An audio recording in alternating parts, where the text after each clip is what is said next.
Okay. So once again, so today we're going to focus on sort of the two first evolutions of the way anti-Semitism has manifested itself through religious-based and then ultimately in race-based. And that'll take us through the Middle Ages, really into the modern age. So we're going to start with the Middle Ages. And as I said, kind of pick up from where we left off with early Christianity and those sorts of things. So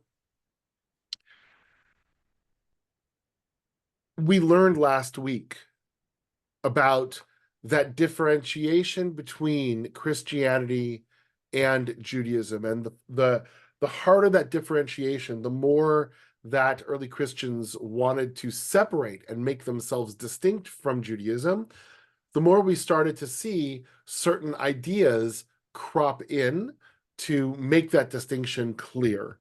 Namely, we saw in some of the Gospels that Jews are affiliated with Satan, Jews are affiliated with evil, specifically also that Jews were involved with the crucifixion of Jesus.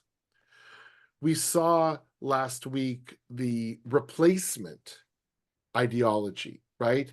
The fact that Jews were the original Israel, but they lost that opportunity because they didn't follow Jesus. And now Christians are the Veris Israel, the true Israel. And we saw some of the anti-Semitism stem from this idea that the more that Jews are humiliated, the more that Jews are kept down, the more it shows the veracity and the truth behind Christianity, right? That if the Jews were truly God's chosen people right now, then would God allow all of this to happen?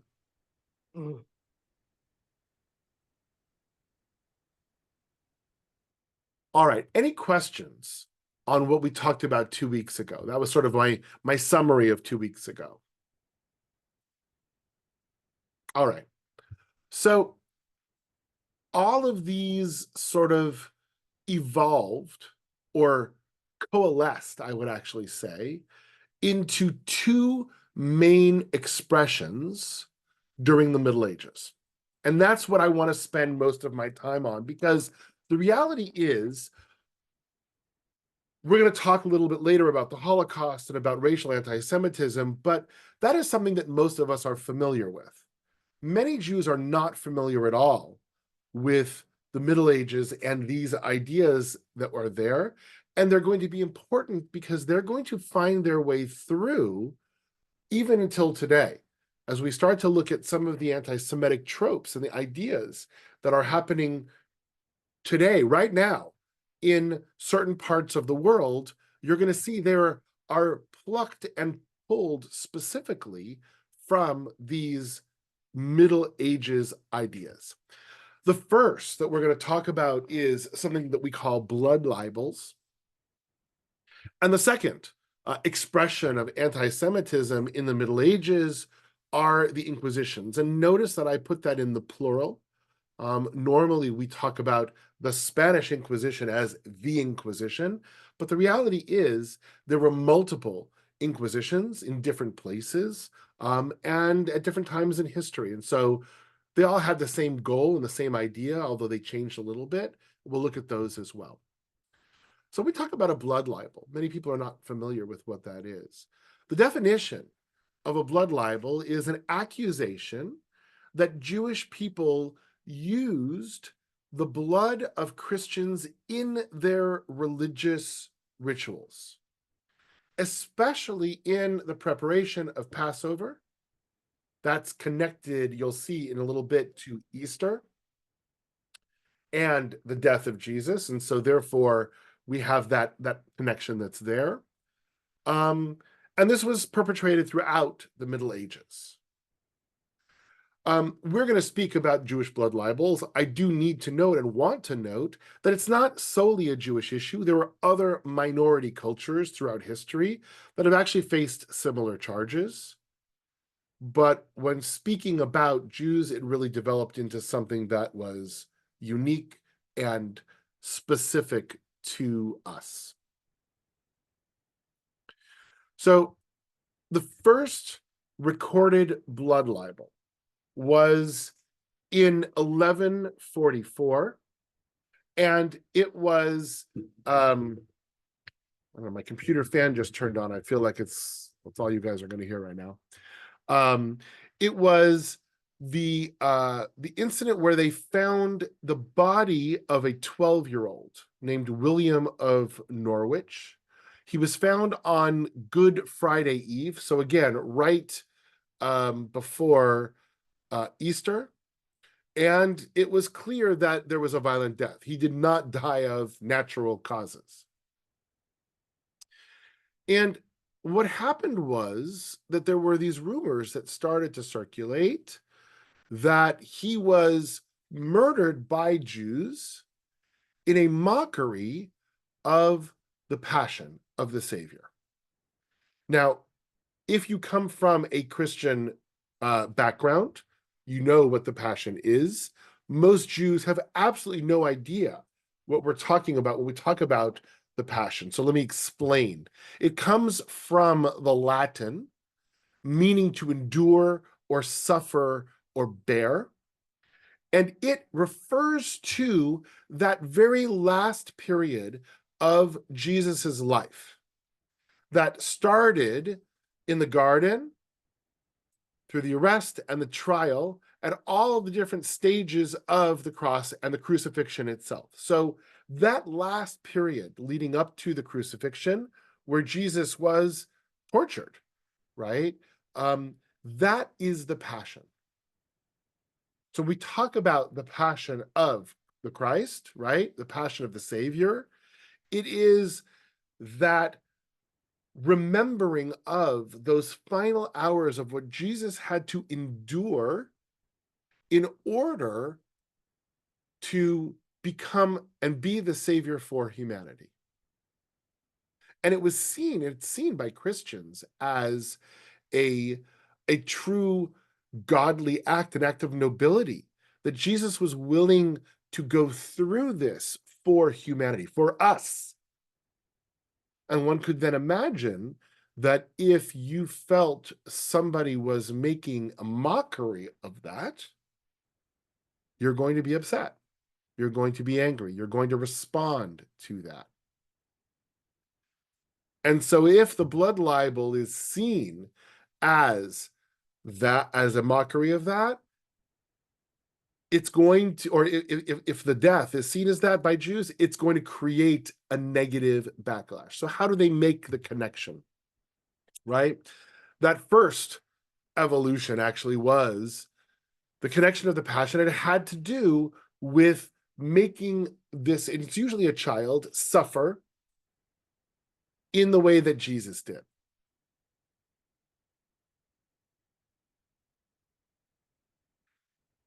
Then you add to it the traditional anti-Semitic belief that, well, the Jews were involved in the crucifixion of all of this. They wanted it to happen. So why wouldn't they want something like that to happen again?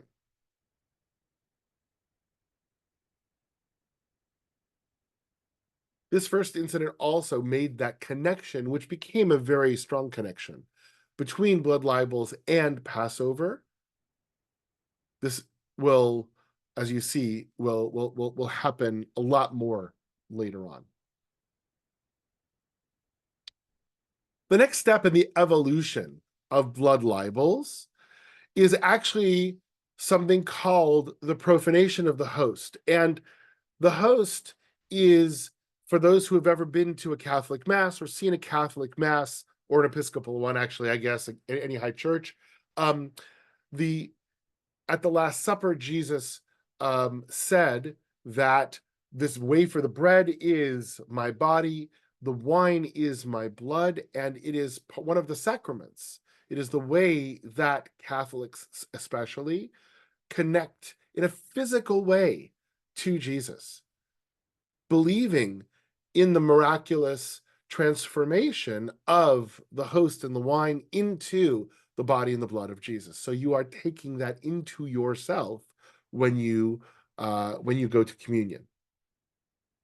So that host is the bread that is used for the Eucharist, for that ritual. And it is treated with the utmost respect. It is protected, it is kept locked away so that it can't be misused or dropped or anything like that. I mean, think similar, for those who are Jews, think similar to the way that we would treat a Torah, right? We wouldn't allow it to be just used for anything. And so as we think about this next step of the blood libel, what they say is that a Jew has come in and taken the host, and actually the transformation of that host then turns into this dead child that has now been found. So it's again, it's a blood libel, but it's a different tack, it's a different direction than, oh, this child was killed to use the blood for something. This is actually, they stole the host, they stole this, and they've now corrupted it, and it's become this dead child. By the end of the 12th century, we see a lot of these blood libels, and we see, therefore, a lot of backlash and Jews being killed because of that. In 1177, 38 Jews were burned at the stake. 1191, in France, there were 100. 1236, there were 3 different blood libels that happened in that year that brought about executions. The Emperor Frederick was the Holy Roman Emperor.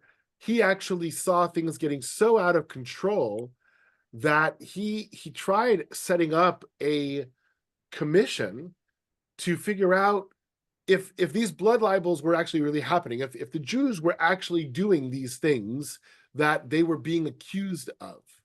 And his commission found that Judaism actually prohibited these very things, right? One of the accusations was to use blood in matzah. Well, Jews are prohibited specifically in the Torah to ingest blood. Therefore, it couldn't happen that way.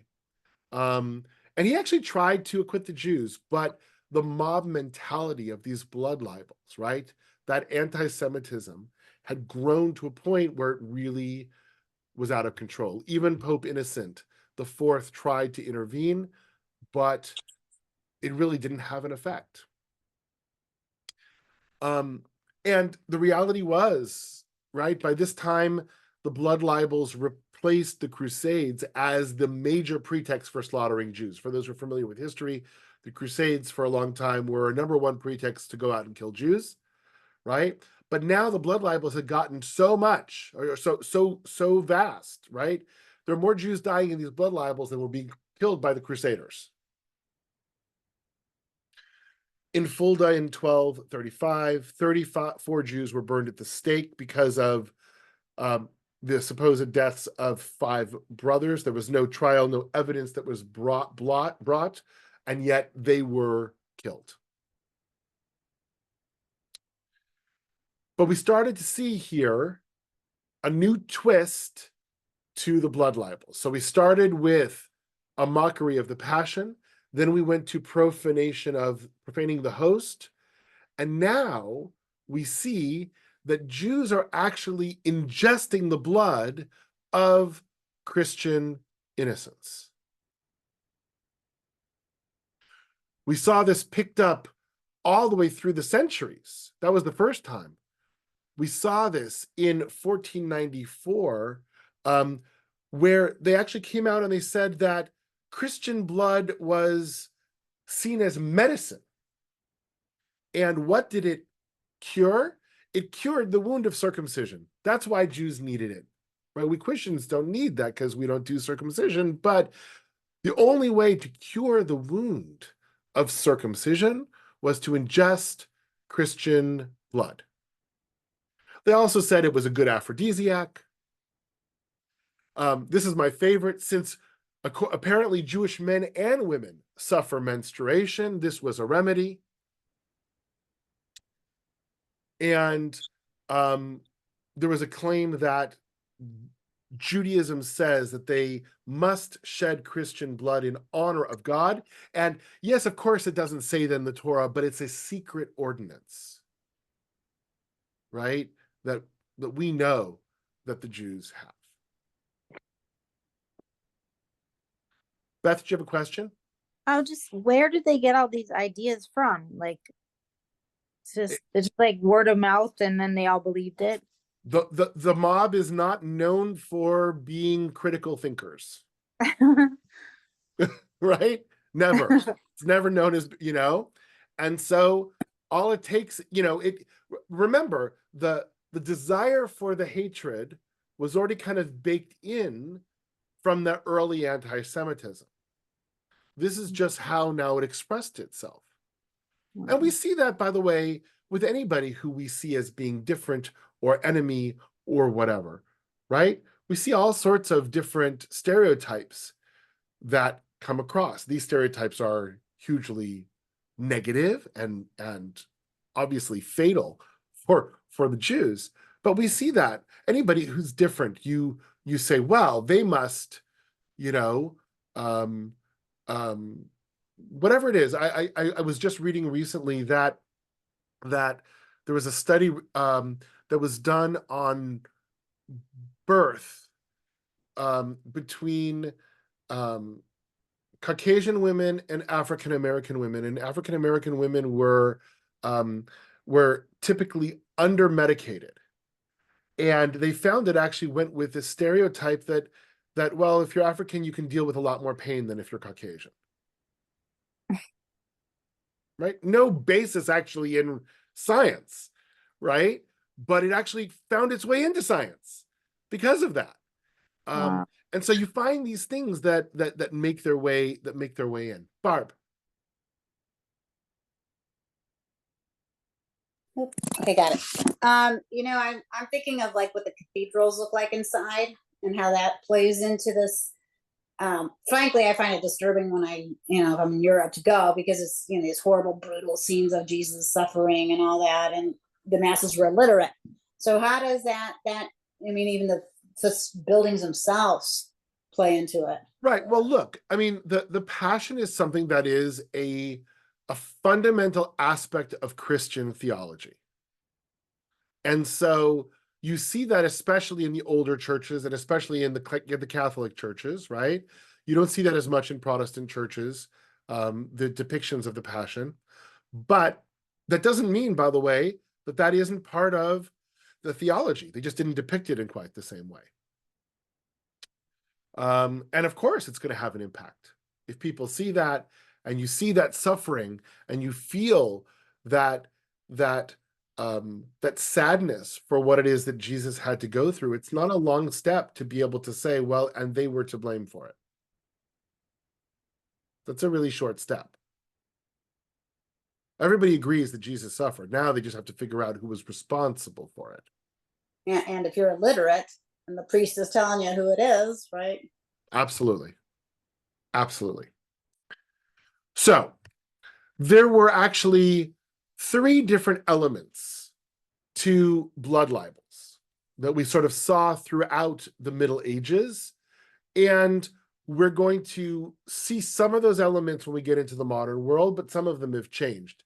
A connection in some way to the Passion and Passover, the desecration of the host, and the use of blood.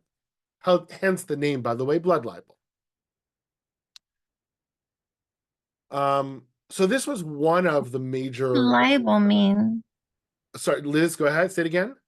What does libel mean in this context? Libel is actually when you are libelous, right?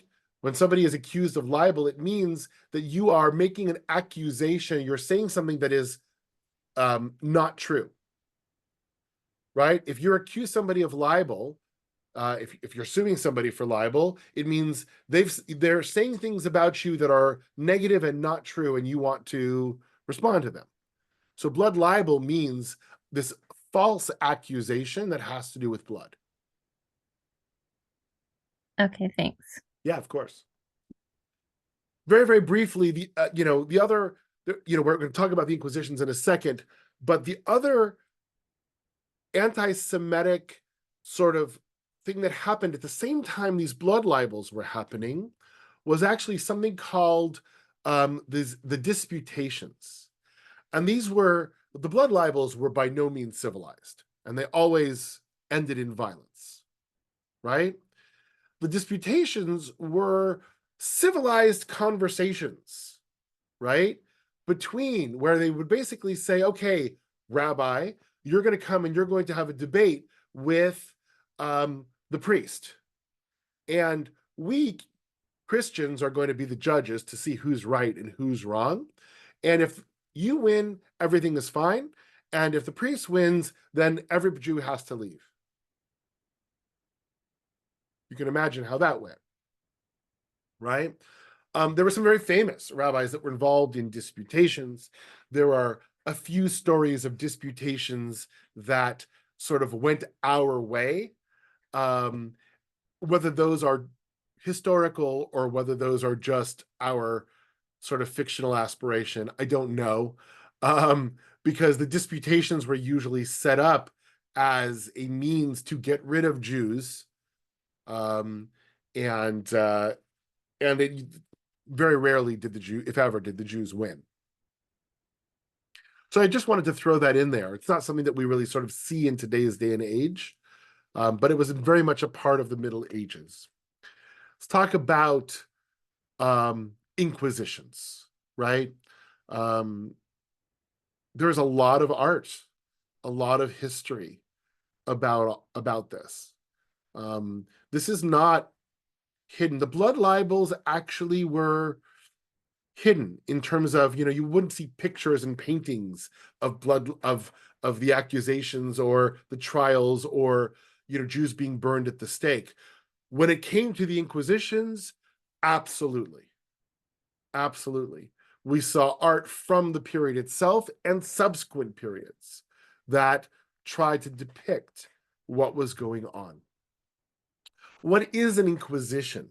An inquisition is actually a group of institutions established by the Catholic Church whose purpose was to get rid of heretics. Now, understand this because it's really important. The Inquisition wasn't aimed ostensibly at Jews. The Inquisition was actually aimed at Christians who were not Christians, who were heretics, right? It was a self-cleansing, self-monitoring sort of thing is what it was supposed to be. It began back in the 12th century with Pope Innocent III, and as I said, it really only dealt with Christian heretics at the beginning. As a matter of fact, Christian canon law said specifically, explicitly, not implicitly, that the Inquisition was not allowed to interfere in the affairs of the Jews.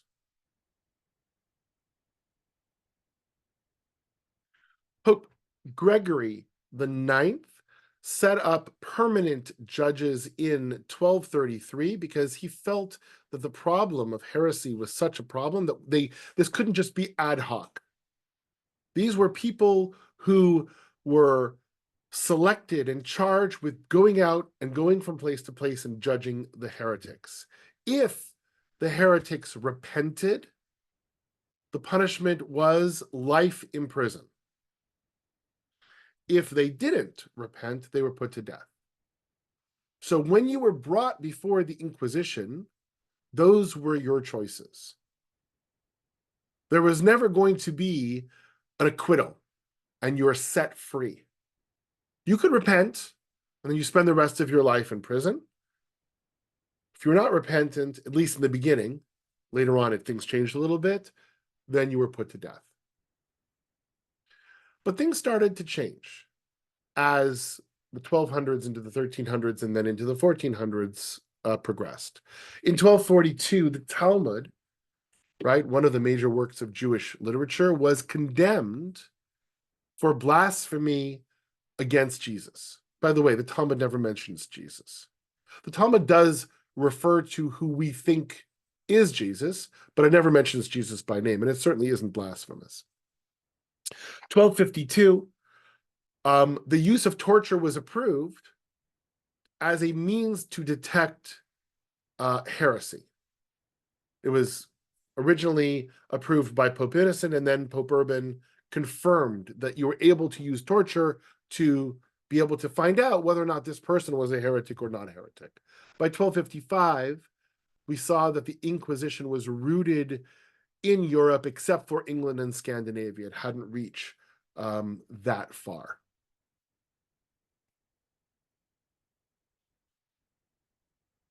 The first massive auto da fe of Jews was in 1288, following actually a blood libel.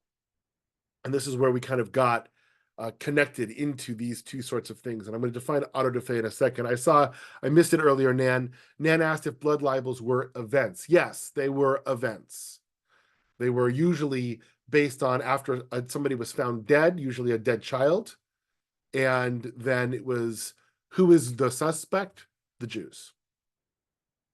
An auto da fe is a public penance of condemned heretics. And it usually resulted in their death, and usually by burning at the stake.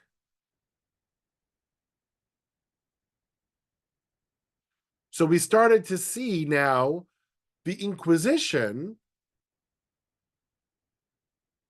in some ways connecting into the blood libels. Right? There was a blood libel. The inquisitorial staff came in, found that there were these Jews were heretics. Let's burn them at the stake.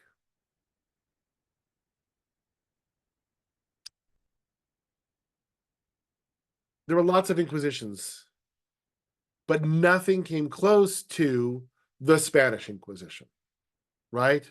And it began in 1481. So this was going on locally in small sort of ways, all the way through the late 1200s, into the 1300s, into the early 1400s.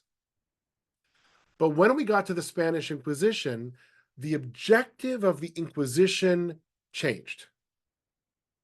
And it changed away from, let's find Christian heretics, to, we want to make sure that we get rid of the Christian heretics that are inclined towards Judaism.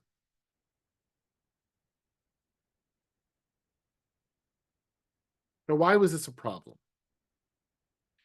This was a problem, and it became a self-fulfilling prophecy, because during that time, we had a group of people that were called conversos, or Marranos. The old world word for it was Marranos, but Marranos actually is a negative name. And so the new name, the more politically correct name, is conversos.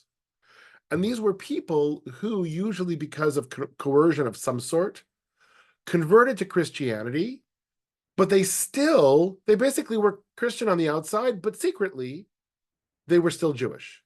They still practiced their Jewish life. And these conversos actually were one of the major motivating factors that brought about the Spanish Inquisition.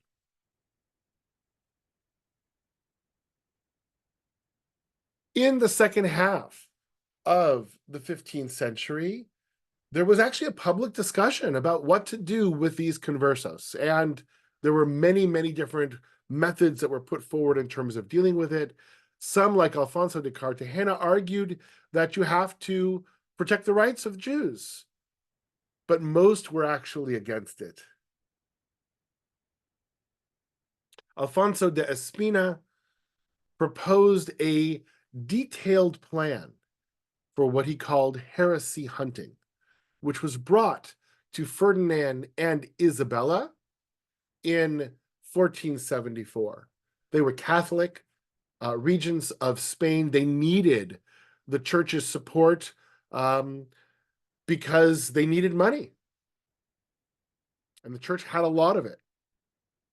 And because of that, on the behest of the church, they instituted sweeping restrictions against conversos and then specifically against the Jews.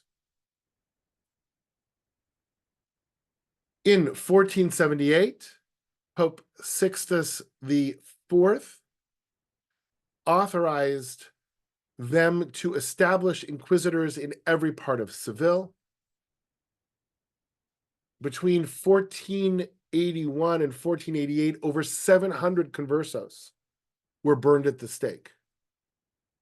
More than 5,000 were brought back into the church. Let's understand what those numbers mean, right? In percentage of population of how many Jews there were, this is the equivalent of hundreds of thousands, if not millions. Probably not millions, right? Hundreds of thousands. 1483, Ferdinand agreed to extend the Inquisition to other areas of Spain. And in 1483, Tomás de Torquemada was named Inquisitor General of the entire Spanish kingdom. He was meticulous in his process, and conversos were rounded up, judged, and burned all over Spain.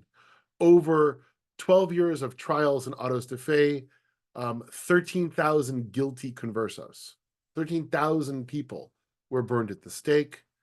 And all it did was prove to Ferdinand and Isabella that these judges were correct. And they found all of these secret items, right? So if you look on the left-hand side, you see this beautiful water pitcher. If you look on the right-hand side, you see it turns into all the things you need for Shabbat: candlesticks, Kiddush cup, stuff for Havdalah. And it was hidden in this beautiful artifact.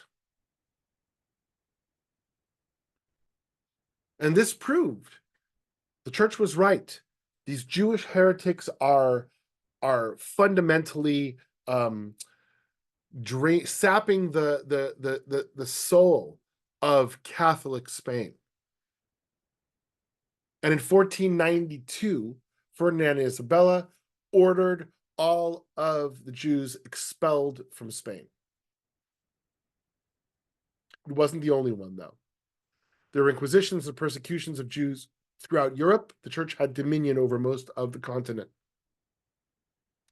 And the expulsions occurred over a few centuries, actually, starting a little even before 1492. And much of Europe was actually free of Jews for a good period of time. England started early. 1290, Jews were expelled from England. They didn't return back until 1656, and the law wasn't taken off the book until 1829, right? That's the difference between de facto and de jure, right? De facto means when Jews started coming back, right? But de jure means when the law was removed. Hungary was pretty quick, actually. They were only gone for 4 years. France, 1394, Jews started only returning back to France in the 18th century. And they were officially allowed back September 27th in 1791. This had to do with Napoleon and his, actually even beforehand. Austria, Sicily, Portugal, right? So you can see a lot of these were before 1492. Spain was 1492. They didn't return back to Spain until the 19th century, and the law was not taken off the books in Spain until December 16th of 1968.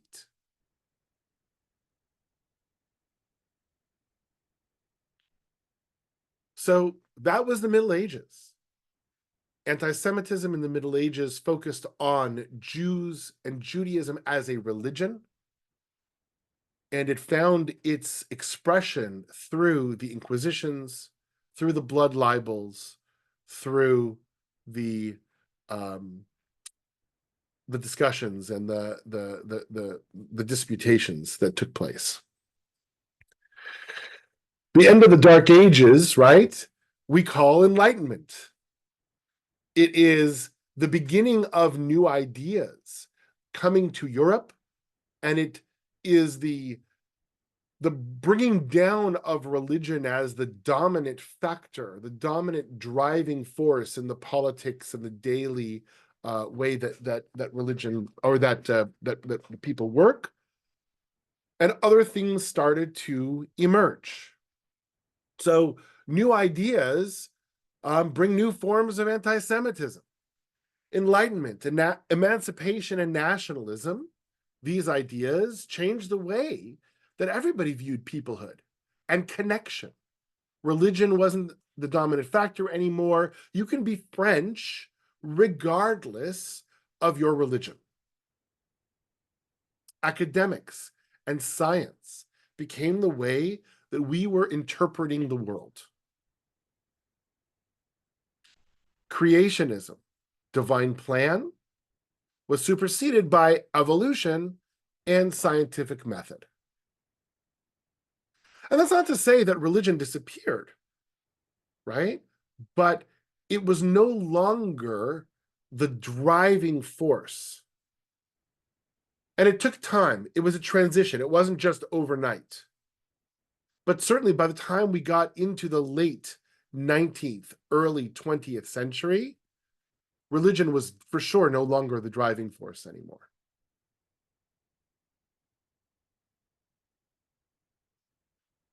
Oh, sorry. For some reason, my animation isn't working the way that I wanted it to. So everything's up there and we can look at it. But Charles Darwin lived in the 19th century.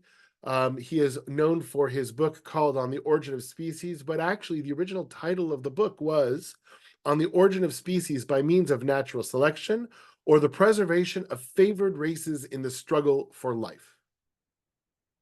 That was the original title of his book. It became known as The Origin of the Species, but that's what he titled it in 1859. So these new scientific ideas gave a fertile ground to new anti-Semitic beliefs, right? And it didn't just appear in Nazi Germany. It was there all of the time. And despite Enlightenment, they still flourished. These anti-Semitic ideologies, these anti-Semitic beliefs still flourished. Edward Drummond, who lived from 1844 to 1917, created the Anti-Semitic League of France in 1889. He was the editor and founder of a newspaper called La Libre Parole, and he brought forward in his newspaper and in his academic writings 3 ideas. He brought the original idea of religious anti-Semitism, the fact that Jews were Christ killers, into the modern world. He argued that and argued that from a modern perspective. He talked about the hostility that Jews had to capitalism, and he brought the idea of scientific racism, again, based on Darwin. If there is a survival of the fittest, there are some species, some races that are superior to others. That creates now a hierarchy. Where do Jews fall in that hierarchy? And he was one of the first to actually start to argue, long before Hitler, he was one of the first to start to argue about Jews as being low in that racial hierarchy. One of his disciples, not directly, but somebody who picked up his teachings, was somebody named Karl Lueger. He lived around the same time. He created the Austrian Christian Social Party. He was actually the mayor of Vienna for the later part of his life. And he was actually a model for Hitler's Nazism. Hitler actually quotes him, cites him in his works. He voted for a bill to restrict Russian and Romanian Jewish immigrants coming into Austria. He actually created the word Judapest to refer to the city of Budapest, because he argued that it was basically taken over by all these Jews. And he actually publicized this word, and it became sort of a pun of the day, a joke of the day. Well, obviously, Nazi Germany picked up and embodied these ideas of Judaism as a race and Jews as being substandard, below everyone else, right? We see that throughout Germany, throughout Nazism. The protocols of the wise men of the elders of Zion actually were a little bit earlier that were picked up, but the other pictures that you see are sort of racially motivated anti-Semitic ideologies.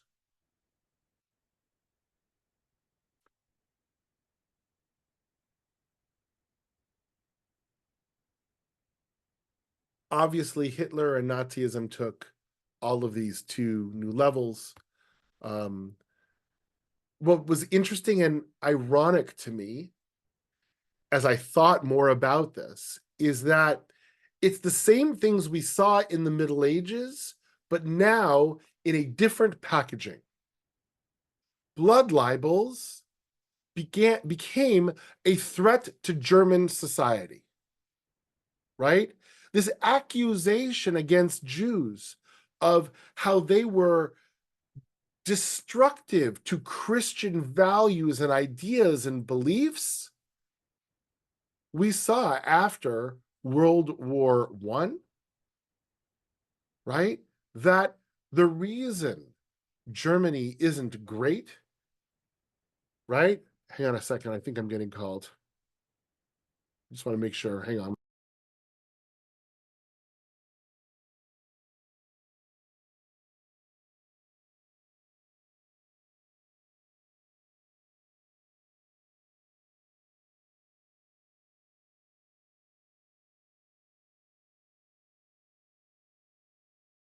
Okay, everything's fine. It was security, but he had a question. He didn't know I was teaching. So blood libels kind of morphed into this existential threat to German society, and the Inquisitions morphed into the final solution. We all know where it led, right? I've taught classes on the Holocaust. I've taught classes on all of that. I'm not going to go through the history of the Holocaust. It's something that we know, but it is the culmination of these ideas and the culmination of that new form of anti-Semitism. So the religious anti-Semitism morphed into racial anti-Semitism. If religious anti-Semitism culminated in the Holocaust, religious anti-Semitism culminated in the Inquisitions, racial anti-Semitism culminated in the Holocaust.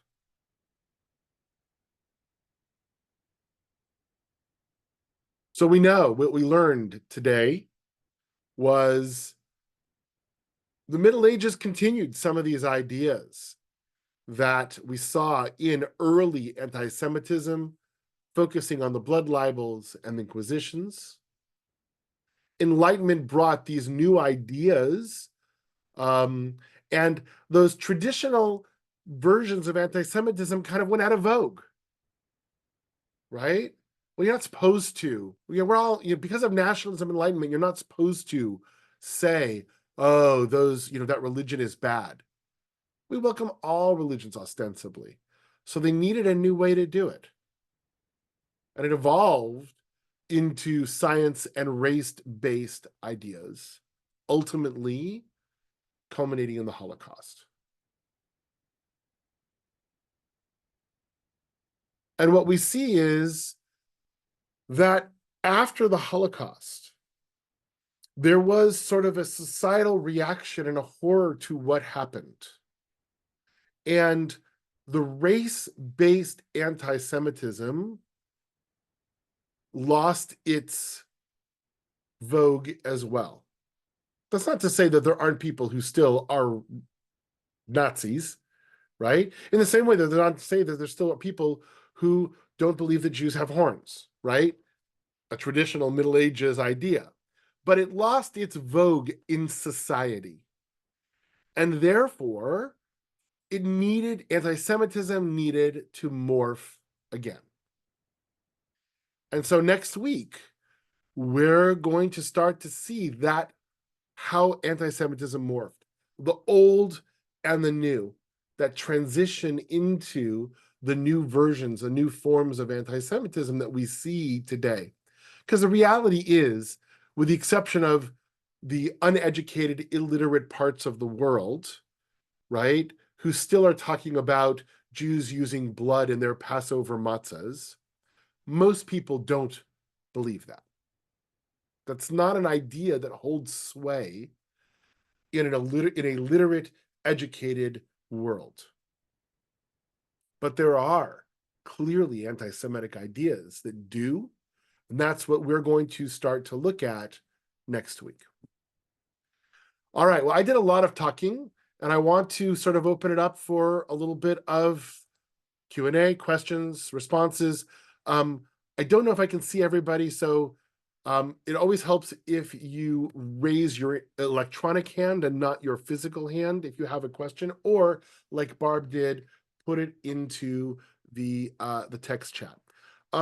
What about QAnon? So I'm going to hold off on talking about QAnon until we get a little bit later. QAnon actually does bring some of these weird ideas, not just about Jews, but just in general, right? About what Jews are doing, what Democrats are doing, what all sorts of things. And so these are people, there are people in the extreme that are uninhibited to bring what everybody else says is crazy, right? And QAnon is sort of that. Now, sometimes the extreme is a very small group of people, and sometimes it widens that band on what the extremes are. What we're going to see is that there are extremists on the right and the left, and they manifest anti-Semitism and anti-Jewish beliefs in different ways. Ironically, leave it to us Jews as being the only people who can unite the far right and the far left. The only thing they agree on is they hate us. Yeah, the only part on that note wasn't the whole thing, was the blood libel. Yeah, no, they for sure have co-opted the playbook of blood libels into what they're talking about. No doubt. Other questions or comments? You don't have to have a question. This is Neil, Rabbi. A lot of these things have in common who's controlling the flow of information. In the Middle Ages, until the printing press, the church controlled, and Hitler, he controlled the flow of information, and people did what they were told and didn't look for other ideas. And in that setting, that's how hatred could really flourish, when the message is only controlled by one side. Like Absolutely. We're seeing today, by the way, in the Middle East. Well, it's the same today. I mean, TikTok is controlling the information. And so, we have a lot of it depends on what you see and what you look at and the algorithms that you're looking at, whether it's TikTok or Facebook or any of these, right? It's AI to some degree that's controlling that information now, which is a little bit scary. In other places, yeah, there's you know, the people that are in charge are controlling the information, and you only get one side of the story.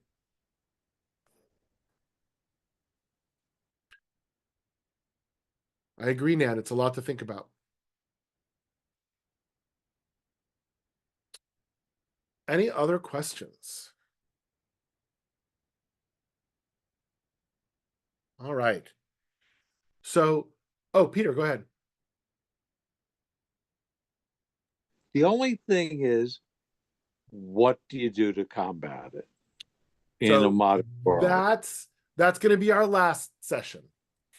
Right? We're going to spend a whole session on that. We're going to talk about next week. There's 3 more sessions. Next week, we're going to talk about the crossover between the old and the new. The week after that, we're going to speak specifically about Israel, and can you be critical of Israel and not be anti-Semitic? What does that look like? What does that mean? How do we know? And then the last is going to be, how do we respond to what's going on and the new modern forms of anti-Semitism that are here? We haven't had a good press agent. Well, Christians that's a had different issue. Yeah.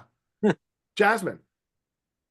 This is more a comment about, I think it's interesting that in the Enlightenment period, they were like, no, we can't do the primitive religious discrimination, but we can be racist. Right. And it's like, wait, what? Right. Right. In modern I mean, times, you're like, both bad. and we're going to see that evolution again, right? We're going to see it now where, well, we can't be racist, although frankly, it's kind of taken a turn back in the really modern, right? But certainly with the state of Israel and stuff like that, right after the Holocaust, we can't be racist because we saw where that led, but we still have to find anti-Semitic expressions in other ways. And it came out in anti-Israel, in other sort of ways. And you'll see, I don't argue that every anti-Israel statement is anti-Semitic by any means. But we have to determine where that line is. And we're going to talk a lot about that. How do we know when something is a legitimate critique of Israel? And how do we know when it's anti-Semitic? And that'll be a major part of our discussion in 2 weeks. But I agree with you. It just keeps evolving. I mean, it's like a virus. You know, it evolves, it mutates. You know, what version of COVID are we on now? So, anything else for today? This is Kurt speaking Kurt. through Nan's computer. One of the things that's confusing to me is that my impression was that discrimination, or at least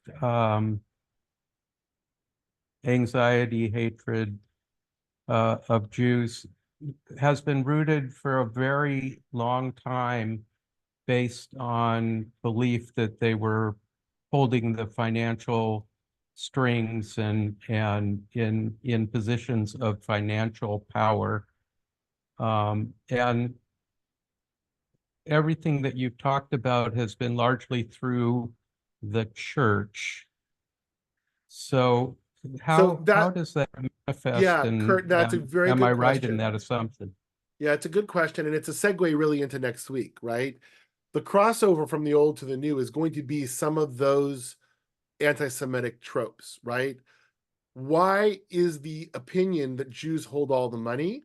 It actually goes back to the Middle Ages when Jews were not allowed to hold any profession except those as moneylenders, right?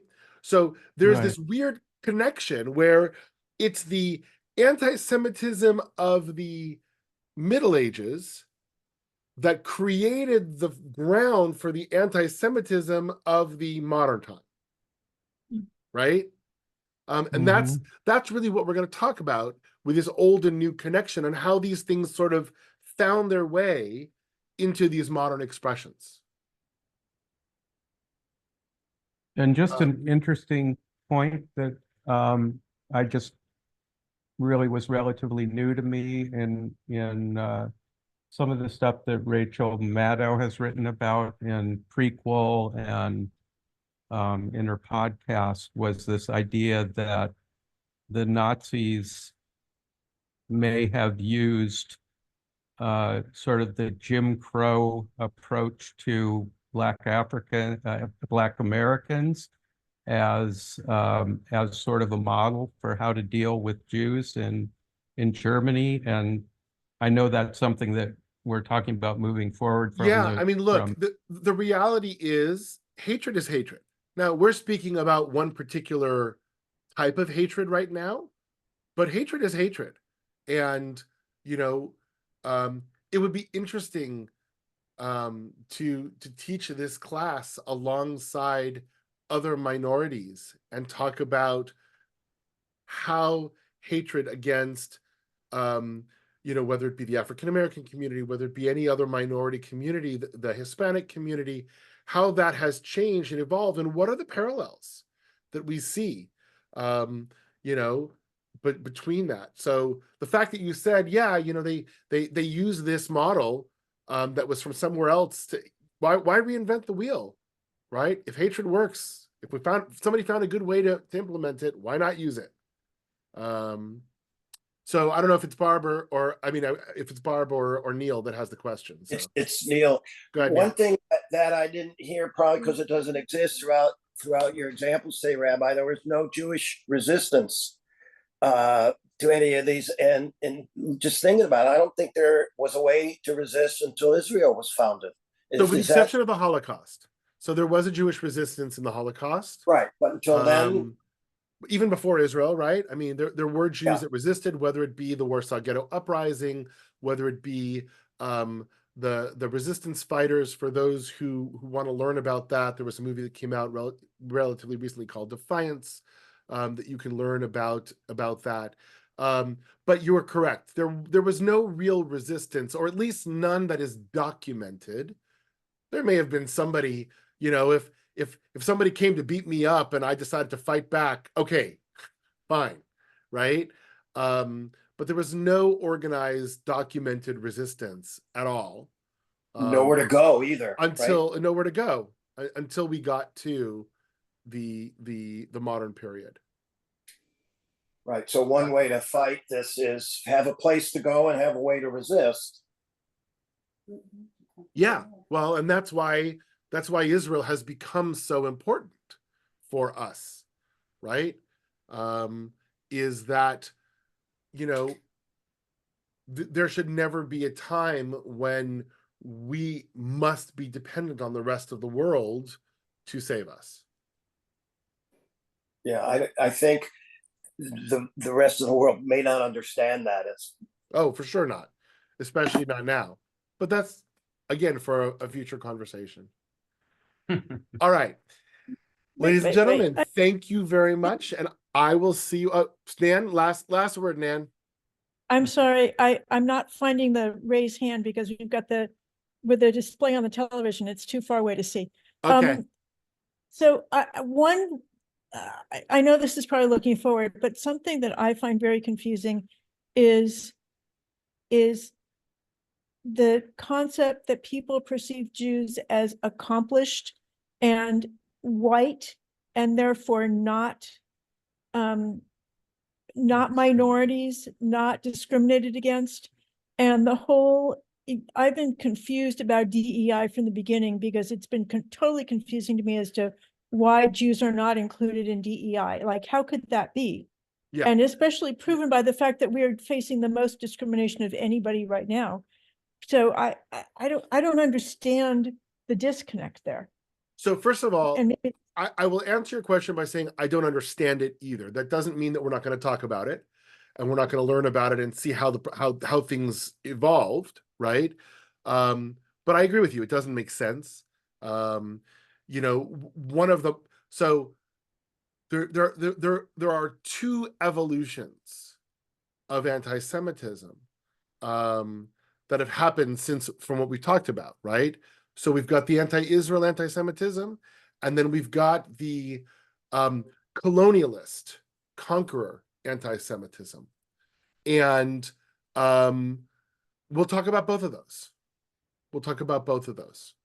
And that second one ties into all Jews are white, even though we know that more than 50% of the Jews that live in Israel are Jews of color.